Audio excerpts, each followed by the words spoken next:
What's going on, everybody, and welcome back to the Shameless Watch Collector. So I thought I knew about every Chinese watch brand at this point. In my own little universe, the entire Chinese watch scene basically started and ended with whatever I could find on AliExpress. But it turns out my tiny AliExpress brain has been missing an entire category of brands that don't live in the search results. A shocking revelation for me. I mean, after all, China only produces a measly 540 million watches per year. So that's all a long way of saying that a little while ago, a company called GEYA reached out to the channel, and I honestly had absolutely no idea who they were. I have never seen the name, never seen the logo, and I couldn't remember anyone in the comments ever bringing them up.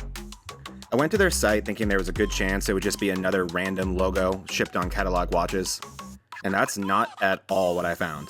There are some legitimately wild designs in there. Big skeleton pieces, crazy dials, super intricate movements, and a ton of character. So I dug a little deeper. Turns out, GEYA isn't some 2-month-old mystery brand, as I'm sure a lot of you already know. But for those as clueless as I was, they've actually been around since the early 1990s.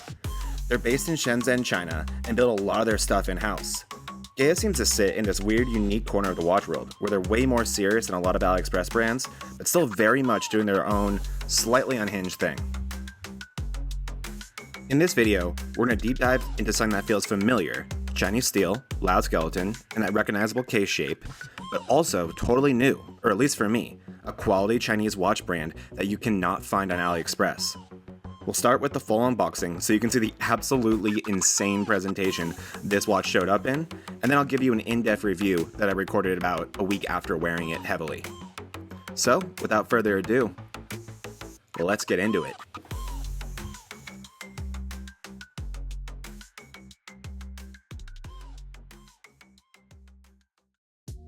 Alright, so let's start with the wrist check as always. We got the Wellimerk WM226 on today. Recently unboxed this on my 11/11 unboxing video, so make sure to check that out. I'll leave this watch affiliate linked in the description. Been enjoying this watch quite a bit, gonna wear it for a few more days, and then I'm going to film the in-depth review on it, so keep your eyes out for that. But today, we're looking at the GEYA. And first things first, this box is enormous. Like, I've already seen the box, because when the package came in, the last thing that I thought that was in it was a watch. I mean, I really feel like I can't get this scope on. Hold on a second. Okay, so this is an Addy's Dive box. This is Pagani design, and over here is San Martin, the nice leather circular one, and then this is the GEYA. Like, look at this. I can literally fit the Addy's Dive and Pagani boxes side by side on top of this. That is ridiculous. Like, honestly, if I'm opening this for like Christmas and I just looking at this box, I'm thinking like, oh, this is gonna be a really cool microphone or a new set of tools. I'm not thinking watch. Okay, let's get this thing open. So, GEYA Moments for Life. Isn't that a Nicki Minaj song? Alright, well, let's see what's in here. Oh my god. It's another box. It's another box, guys. What is going on? Okay, this box is even nicer. It has like a latch in it, and it's also too big. Okay, and there are some other things in here. It looks like we have, this is gonna be an instruction manual, I'm assuming. Yes, it is. And we have the serial number, a link remover, which I'm sure we'll need. I always use the link remover they give us to also see how nice that is. This one is kind of the cheaper one, but this is crazy. Look at this, like, really nice metal latch. I mean, I know this watch is valued pretty high, but this is the most insane unboxing experience I've ever had, and craziest packaging I've ever seen on a watch I can get my hands on, I should say. Here we go. This really feels like a grand reveal. You guys ready? There it is. Skeleton design.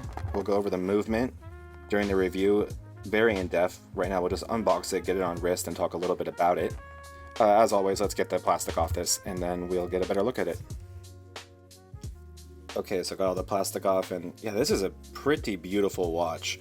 The movement in there is the Hangzhou 7500 Chinese automatic movement, so I think it's really cool. There's a Chinese movement in there. When you do a skeleton dial, you obviously want an intricate movement, something that's fun to look at, and I definitely think this accomplishes that. I also do love that exhibition case back right there, and that rotor design is gorgeous. That is drop dead gorgeous. There's just so many little details in this watch that are unbelievable, honestly. I would definitely say in terms of looks, this is a stunning watch. I'm glad I went with the black because it just looks evil in my opinion. That skeleton dial, the black everywhere on the bracelet and on the case. I just absolutely love it. Yeah, let's get this thing on wrist. It's likely to need some sizing. Button there, opens up like a butterfly. There you go. Oh boy, yeah, this is gonna be big. Okay, so actually not too bad. I think I'm gonna take off about 2 or 3 links. I think 2.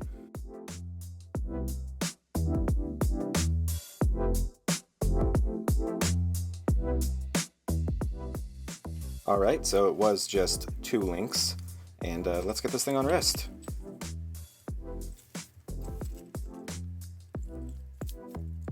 Not as adjustable as I would like to. I wish there was a micro adjust on something like this. Really big watch, but all the watches that use this type of case are. But I think you want that with the skeleton dial and just the type of watch this is. You kind of want it to be loud. And the black, I think, offsets it nicely. But yeah, this thing looks really cool on wrist, especially when that movement's going, which, you know, when you're wearing it, it always will be. But yeah, I really like it. Really, really like it. So there's synthetic sapphire crystal covering up that dial. This thing is awesome. I think this is going to get a lot of wrist time for me. So this is a 42 millimeter in diameter watch and 12 in thickness, which is incredibly impressive, especially for an automatic movement. But it is really, really compact in terms of thickness on the wrist. I really enjoy that. So give me a second. I'm going to grab 2 more watches and we'll compare them with this one. Okay, so these are the G-Shock Casio metal mod cases you can buy off AliExpress and Amazon. And that's what this case really reminded me of. Obviously these are different because you have to have the slots for where the G-Shock goes. But let's take this off and compare them in terms of width. It's similar, but definitely a thinner watch for the GEYA. I think I was a little bit wrong about it being the same case as this, or the same bracelet even. Very similar design obviously, but the materials feel very different. With the GEYA coming in just a lot thinner. And I think that's a good thing on this watch. Like, it doesn't feel thinner as in cheap, and there's no jangliness, this doesn't feel or sound bad at all. It does feel premium. I'm gonna wear this around for a week or so, see how I feel, and then I'll let you guys know. Where do I put this box? I don't have room for this box. Alright, so I've been wearing this watch pretty heavily for about a week now, so let's get straight into the review. Per usual, we'll start with materials. A word that I think you're going to hear me say a lot during this review is inconsistent, and it starts right here with the materials. Because there's some really impressive stuff here, but then a couple decisions that just left me scratching my head. So first off, GEYA says you're getting grade A synthetic sapphire crystal on this watch, and that's a really appreciated touch. Synthetic just means lab grown. It's real sapphire, same material as natural sapphire, just made in a furnace instead of on a mountain. So you're still getting the same scratch protection. On this watch, that matters, because that crystal is absolutely massive. It's one of the biggest pieces of glass in my entire collection. With that much surface area, if this was mineral, I'd be terrified of scratching it.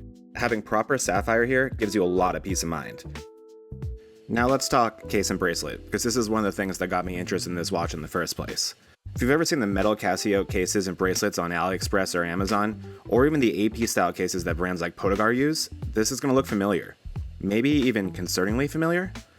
But once you get this in hand and really look at it, this is easily the nicest version of that style I've seen, and it's very different from the others I just mentioned, which honestly surprised me quite a bit.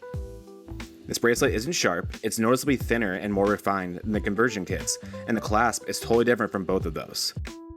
Ali bracelets, and actually even the bracelet shown on GEYA's own website, is that square lock one that I really don't love. It's annoying how you have to close it in a certain order, and the square part does feel pretty heavy on wrist. This one has a far more sleek and comfortable clasp setup. The case is also a lot more considered than the basic AP clones. It feels like GEYA started from the same basic canvas, but redid it with their own vision and finishing. The taper down on the bracelet also helps it wear quite a bit better. The link removal was also really straightforward and easy, but no micro adjusting was to be found, and I think this watch really could have benefited from that. And then we get to the weird bits. The crown is a push-pull crown. For a blacked out, steel, modern sport dress watch, I really don't understand why this doesn't have a screw-down crown. If you asked me where there was one place this watch needed an upgrade, that would be it. This is also subjective, but I don't love how much the crown sticks out from the case. I think another thing a screw-down crown could have helped with. GEYA claims that this watch is stainless steel, but does not mention 316L anywhere, or really any specifics beyond that. While this certainly doesn't feel cheap, I'm definitely nervous about the combination of whatever this actually is and the full matte black case and bracelet. So far so good though.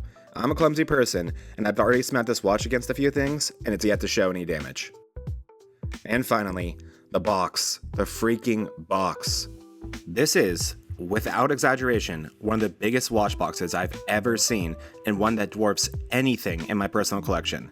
The outer and inner box are massive, and honestly, both beautiful and premium feeling. The presentation absolutely makes you feel like you're about to open something truly special. Nothing else I've ever bought under $200 comes anywhere close to this in terms of packaging and presentation. Like, not even in the same universe. However, at this price point, it does make me start to wonder where exactly the budget went. I almost feel bad complaining about this, but I can't help but wonder if they shipped this in a basic plastic case that almost every other Chinese brand does, would that have meant more money went into things like the crown, the steel, or more water resistance? Right now, it feels like I ordered a 42mm watch and it arrived in a box that I expect for a car part, in both weight and size. I generally don't know where to store this thing, and now that the bracelet is sized, the watch doesn't even fit onto the fancy roll properly anymore. And I only took off 2 links, so that's a bummer.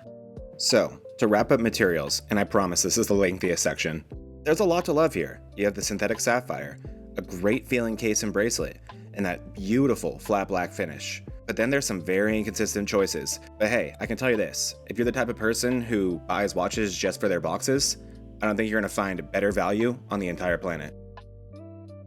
So now let's move on to dimensions and how it wears. This is where GEYA started to pleasantly surprise me. The measurements of this watch are 42mm in diameter and 12mm thick. It sounds like a fairly big piece, and in photos it looks like it's hoarding all the real estate on your wrist, especially with that aggressive case shape. My expectation going in was that this was going to be one of the biggest and loudest pieces in my collection, and certainly not a daily. Turns out, it was quite the opposite. In person, it's way more compact and comfortable than the pictures suggest. It's not quiet, but it's certainly not loud either. It doesn't even feel like a particularly large watch once it's on your wrist. It also wears really light for what it is. It doesn't feel like a solid metal brick hanging off your arm, and it never really gets in the way. I have a couple of those full metal Casio style watches, as you saw, and I honestly barely wear them because they're just cumbersome. They fight you when you bend your wrist, the case and bracelet don't flex with you, and they end up feeling like a chore to wear at times. The GEYA doesn't have that problem at all. The 12mm thickness is doing a ton of heavy lifting here. For a skeleton automatic with a fairly dramatic case design, 12 is a reasonable number, and it shows in how this thing disappears in daily use. Now, let's talk about the star of the show, the movement. Inside this watch is the Hangzhou 7500D automatic movement. GEYA's own spec for it is plus or minus 10 seconds a day, 21,600 vibrations per hour, and roughly a 48-hour power reserve. 7 Series in general has a good reputation among Chinese movements. It's a more modern line with cleaner sheet designs that sit above the basic Seiko clone stuff. You'll see 7500 variations pop up in micro brands that specifically advertise the longer power reserve and the skeleton architecture as selling points. Even compared to something like a Seiko NH35, this is meant to be a more visually interesting and premium feeling caliber. The NH35 is a tank, and it's everywhere, but it's not exactly fun to stare at the way the 7500 is. And especially the way that GEYA has decorated it, it is absolutely built to be admired. And that's the big thing with the skeleton watch. The movement isn't just the engine, it's the dial, it's the hands, the personality, it's literally everything. GEYA definitely understood that, and they knocked it out the park in my opinion. On the front, the gold-colored trim and bridges against the black case look incredible. It feels like it classes this watch up a bit and tones down the skeleton aggression. Towards the bottom of the movement, it looks like the 7500 is breathing. It truly looks alive, and I can never stop staring at it. It's one of the coolest movements I've ever gotten to watch do its thing. The polished hands stand out just enough, and you get that seamless smooth sweep that everyone loves to see on camera. I also love the little GEYA engraving scattered around the movement. It adds character, and it makes the whole thing feel intentional instead of generic. Flip the watch over, and it gets even better. This rotor is honestly my favorite of any I own right now. This is also subjective, but my goodness, that design is incredible. GEYA went all in on design. The shape fits the theme of the watch perfectly, the engraving is crisp, and the spacing and cutouts are done so well. It looks really expensive, far more expensive than the price of this watch. Every time I take this watch off, I end up staring at that rotor until someone snaps me out of my trance. So to conclude movement, I think this is a huge win. It's functional, attractive, and it's got way more personality than I expected going in. Now, let's move on to overall design. I think more than any watch I own, this one does not photograph as well as it looks in real life. On camera, especially in the product photos, it risks blending into that generic Chinese skeleton sport watch category, and it looks like a monster. On wrist, and in my watch box, it immediately sticks out as a special piece. It visually looks so much more expensive than it is. Like I just mentioned, the attention to detail on the movement is doing this watch a ton of favors. The AP style case works really well with the skeleton layout too, and the loom was a surprise for me as well. You get loom on the dial edges and on the hands, and it's strong enough. Especially for a skeleton watch with limited water resistance, I did not expect usable loom on the watch like this, so it's a nice little bonus. The matte black finish is just so stunning and so well executed, there's just no other way to put it. And this look is so easy to screw up and make it look cheap, but instead it makes this watch look mean and sleek, and still somehow high-end all at the same time. The fact that the color and bracelet itself look so premium, paired with that gorgeous and customized movement, but also no real visible logo, this watch legitimately just gives off such a luxurious look. And then there's all the little touches that watch nerds like me appreciate, the G logo on the crown, the name and the G logo again on the clasp. Every time I look at this watch, I seem to notice some other new, small, tiny detail that I hadn't really appreciated before. Let's talk price and whether this all adds up. Right now on GEYA's website, you can find this watch for just under $200. When you consider what you're getting, a sapphire crystal, a skeleton movement with phenomenal decoration, a very sharp looking and premium case and bracelet, plus the ridiculous over-the-top packaging, if that's your thing, that price does make sense. Like down to the dollar it makes sense when you compare it to other offerings you find on, well, AliExpress. That said, I really do wish there was like a no box, same watch version for this watch, maybe around like $150.